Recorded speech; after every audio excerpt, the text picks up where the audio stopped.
Cette émission est basée sur le programme d'écriture autobiographique Je me raconte, qui est attaché à la Société d'histoire et de généalogie de la MRC Maria-Chapdelaine, qui vous invite à écrire votre récit de vie.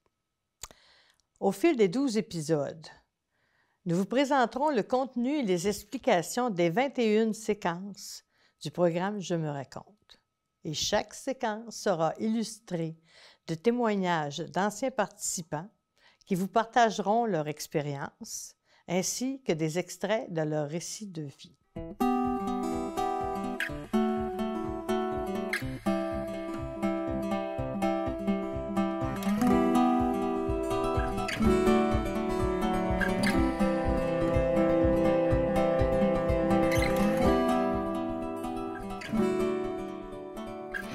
Aujourd'hui, au 5e épisode, nous aborderons la 7e séquence « Je deviens adulte » ainsi que la 8e « Ma vie amoureuse ».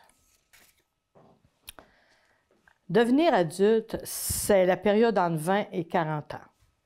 La recherche de l'identité sociale, politique et collective, la réalisation de soi à l'intérieur de la profession, du mariage, de la famille. C'est prendre son envol et quitter le nid familial. Ouf là là, hein? C'est un gros chapitre. Alors, bien, je décris les circonstances et les motifs de mon départ de la maison. Quel âge que j'avais quand j'ai quitté, les raisons. Pour quelles raisons la poursuite de mes études ou l'entrée au marché du travail, un mariage peut-être, un début de vie de couple. Mais il y a aussi peut-être un besoin de liberté, hein, Carole? Oui, de s'émanciper. Oui, de vivre son chemin, faire son chemin. Oui.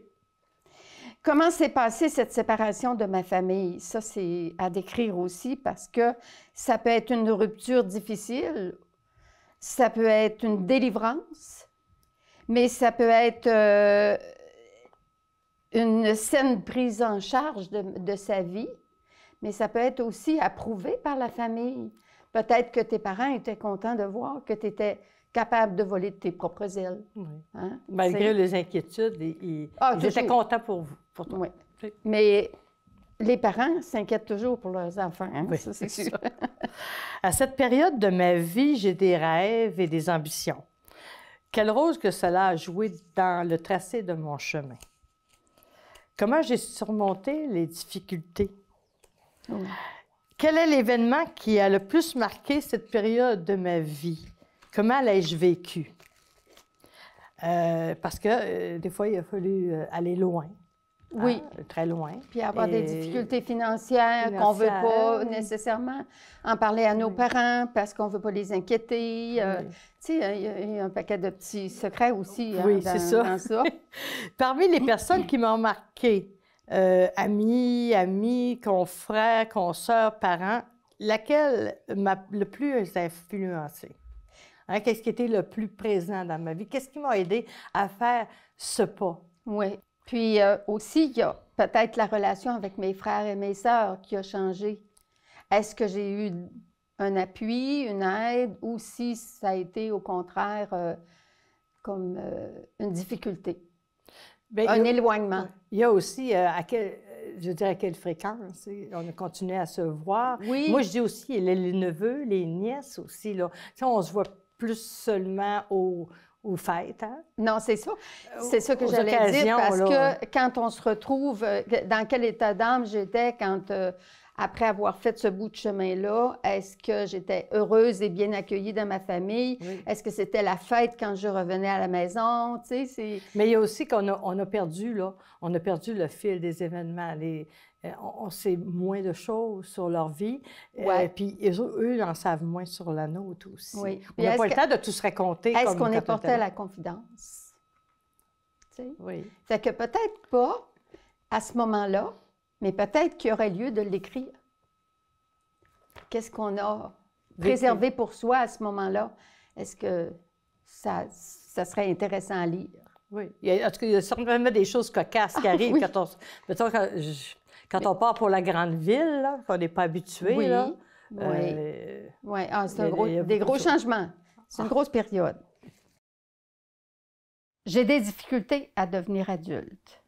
En effet, j'ai toujours la sensation que je n'ai pas terminé mon enfance, ni mon adolescence, et je ne sais pas si un jour je me sentirai adulte. Par contre, devenir adulte arrive parfois avec quelques soucis. Des examens neurologiques confirment que le mouvement constant de mes yeux est dû à un nystagmus congénital, horizontal, et qu'il n'y a rien à faire pour régler ce problème. Voilà donc la réponse à mes malaises en classe lorsque j'étais trop loin du tableau ou du professeur. Par contre, j'ai appris à vivre avec cet inconvénient. Par la suite, une complication m'a valu l'apparition de poussées rhumatismales, articulaires, aiguës, très douloureuses et violentes, causant même l'inflammation du myocarde, c'est l'enveloppe du cœur. Ce mal, qu'on appelle le RIAA, durera plusieurs années. C'est dommage, car j'avais commencé des études au centre hospitalier de Dolbeau dans le but de devenir garde-bébé. Les professeurs étaient Mme Antoinette Cloutier, garde Jeannette Brault et la directrice Sœur Sainte-Julienne, 3 femmes admirables. Celle-ci vient me chercher, Sœur Sainte-Julienne, vint me chercher pendant un cours et dans son bureau, elle me dit « Mon enfant, Dieu vous envoie une rude épreuve, mais ne perdez pas courage et ne perdez pas la foi. Apportez toutes vos affaires et allez vous reposer. Votre médecin est avec votre mère présentement pour lui expliquer la situation. Il la renseignera sur ce qu'il y a à faire. Je vais prier pour vous. » Le chemin du retour à la maison à pied a été dans l'inquiétude totale et l'angoisse du drame. Qu'est-ce qui m'arrive? Qu'est-ce que j'ai de si terrible? C'est incroyable comme je n'ai jamais oublié ce moment. J'éprouve la même impression, comme si la terre entière s'écroulait autour de moi. Après 7 mois de repos complet et des injections de remède miracle, la pénicilline, je peux reprendre ma vie en main et devenir enfin adulte, quoique ce problème de santé me suivra jusqu'à 38 ans. Par la suite, le mal s'est atténué de plus en plus, heureusement. Sans égard à ma condition de santé, j'ai tout de même eu la chance de pouvoir prendre goût à la lecture, l'écriture, la peinture, sans compter le cinéma, le chant, les rêveries de toutes sortes et souhaiter pouvoir me marier un jour et avoir les plus beaux enfants du monde, 3 ou 4 à tout le moins. Oui, je suis adulte, mais l'enfant en moi est encore tellement fort. Il vit très bien. La naïveté et l'émerveillement sont souvent très présents. Je goûte bien tous les moments que la vie m'apporte et je n'hésite pas une seconde à faire revivre mon cœur d'enfant.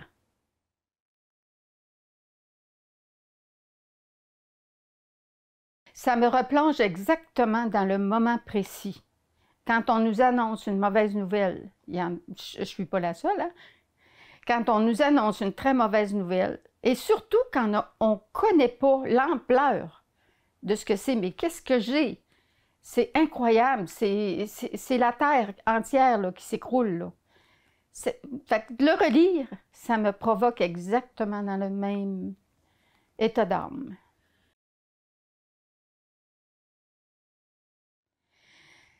Les problèmes de santé, oui, ça m'a empêché de vivre un peu ma vie d'adulte parce que, en fait, étant couverte beaucoup par mes parents, mes frères et sœurs, ça m'a, comme je disais, permis de ne pas faire de dépression, mais par contre, ça a comme mis le couvert sur devenir adulte.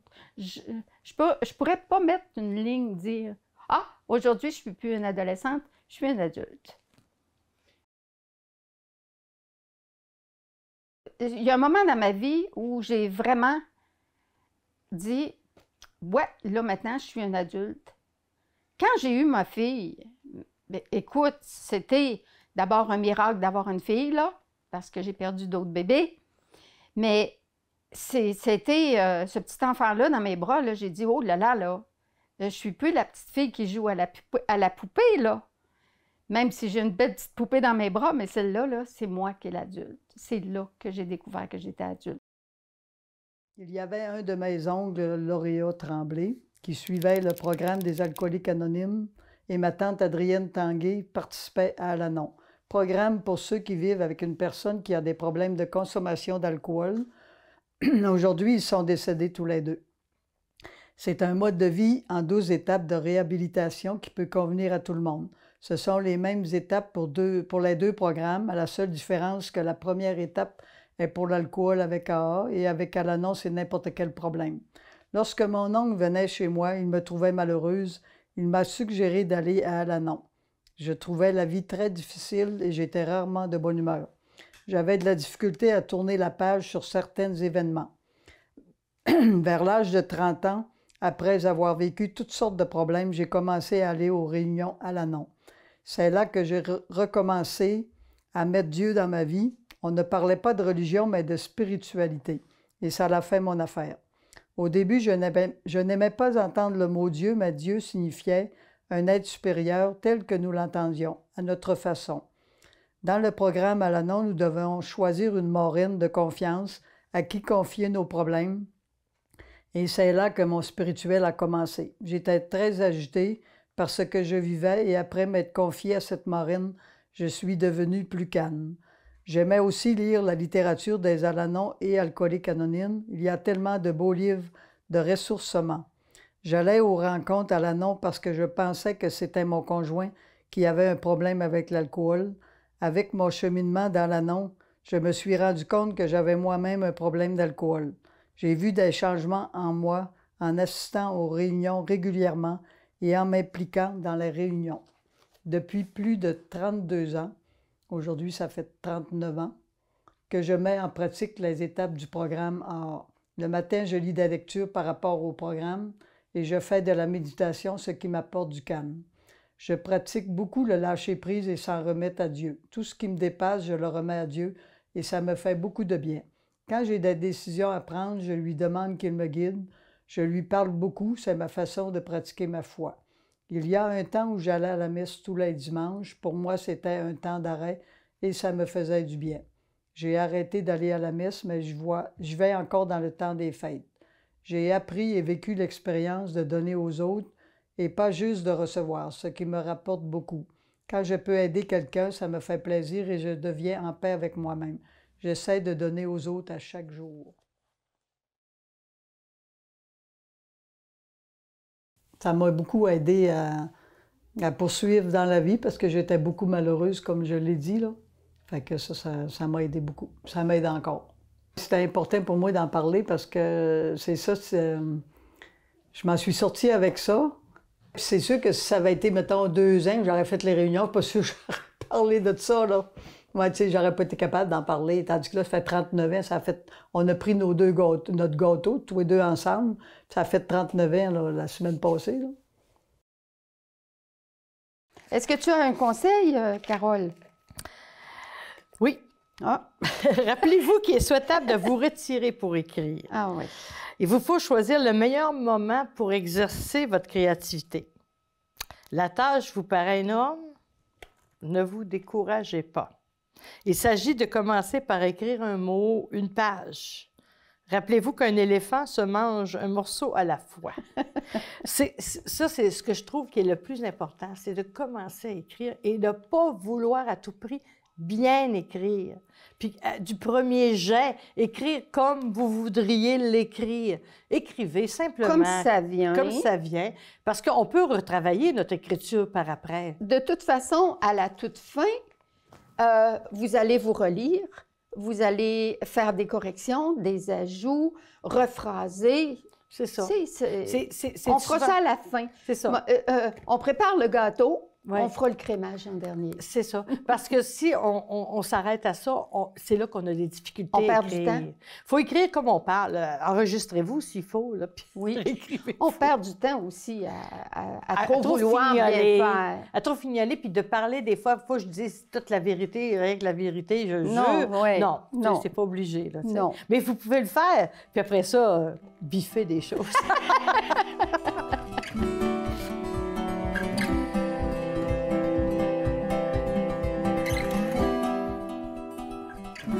Alors, nous entreprenons la séquence numéro 8, ma vie amoureuse.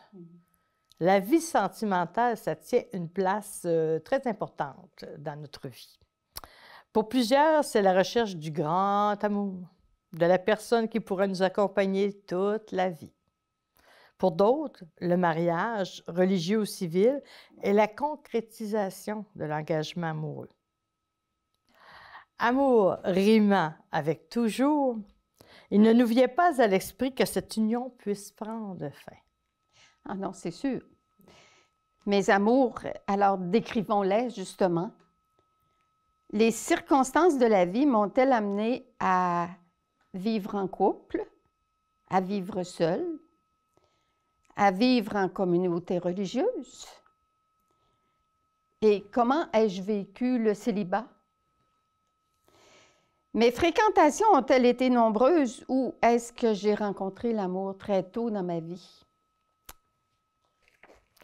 Lors de mes fréquentations amoureuses, quelle était la morale de l'époque? Oui, puis en tant que personne homosexuelle, quel défi j'ai eu à relever? Les préjugés que j'ai dû affronter. Est-ce que j'ai été ostracisée ou stigmatisée? Comment ai-je réussi à vivre ma vie amoureuse malgré tout? Qui étaient mes alliés, mes confidents? Et quand et comment ai-je fait ma sortie du placard, c'est-à-dire le coming out? Quelles sont les circonstances qui m'ont amené à choisir mon ou ma partenaire?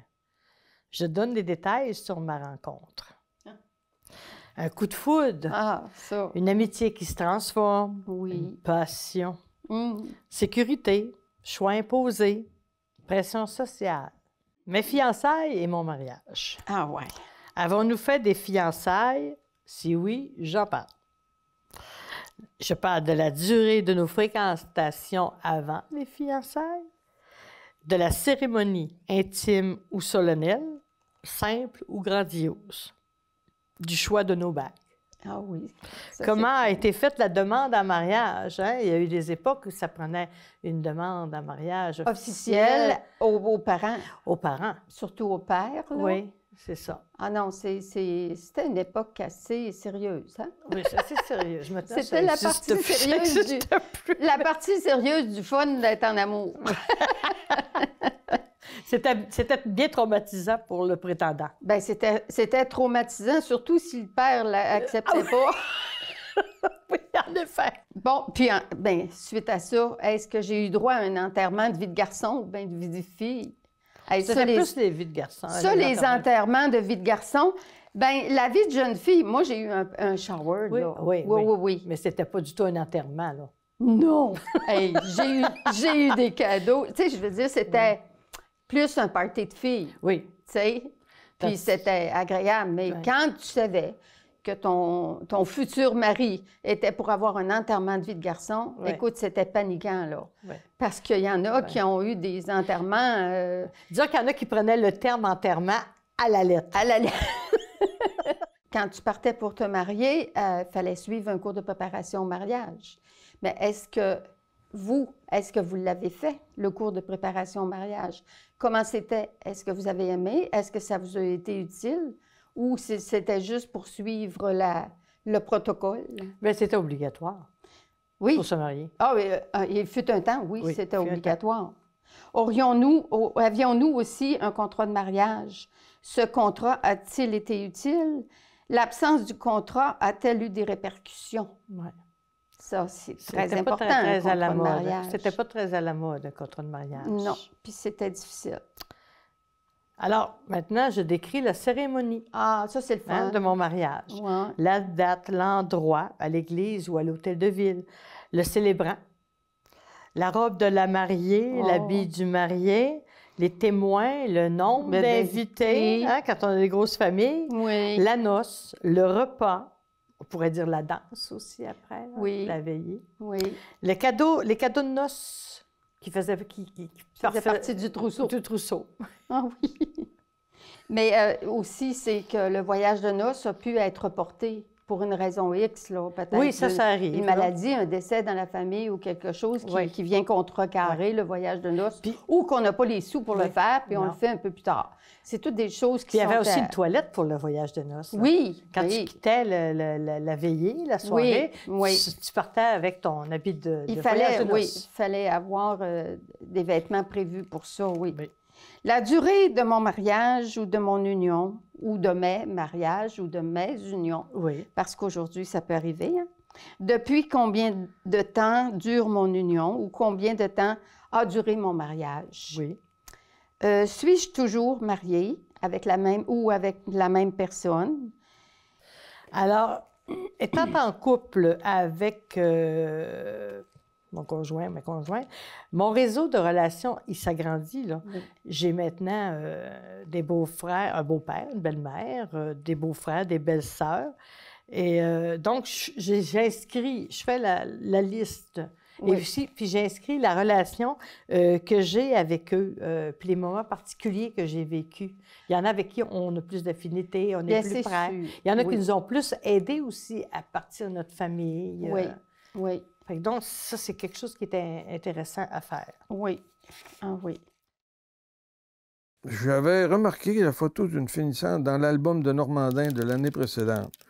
J'étais obnubilé par sa beauté, elle dégageait un petit air frondeur qui m'interpellait. Je l'avais bien aperçue quelquefois à l'école secondaire à Normandin, mais bien que nous ayons le même âge, elle était en 11e année alors que j'étais en 10e. J'ai eu cette perception de Lisette pendant quelques années. C'est comme si j'avais mis cet espoir en latence en espérant qu'un jour j'aurais le courage de l'aborder.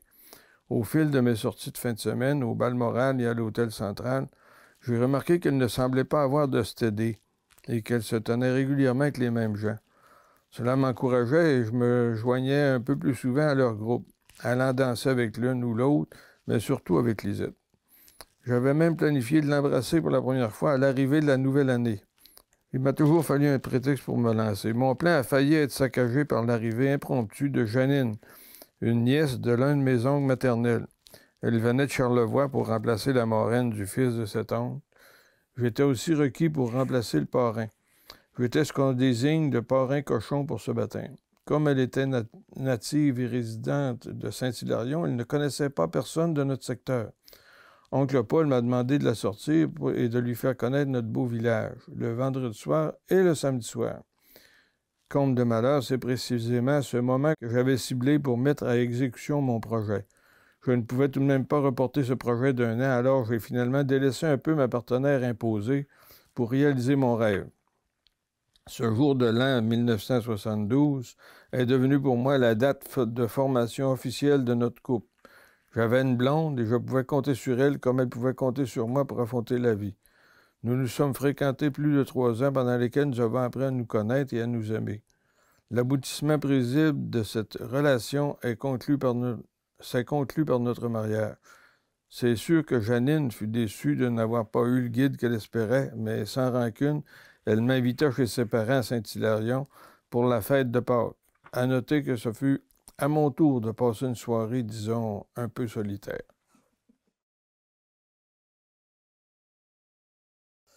J'aime bien ça. Je viens le lire ici de temps en temps. Oui, c'est naïf, mais c'est plus le chevalier sur son grand cheval blanc qui vient ramasser sa petite, sa petite dulcinée, puis c'était vraiment moi ça.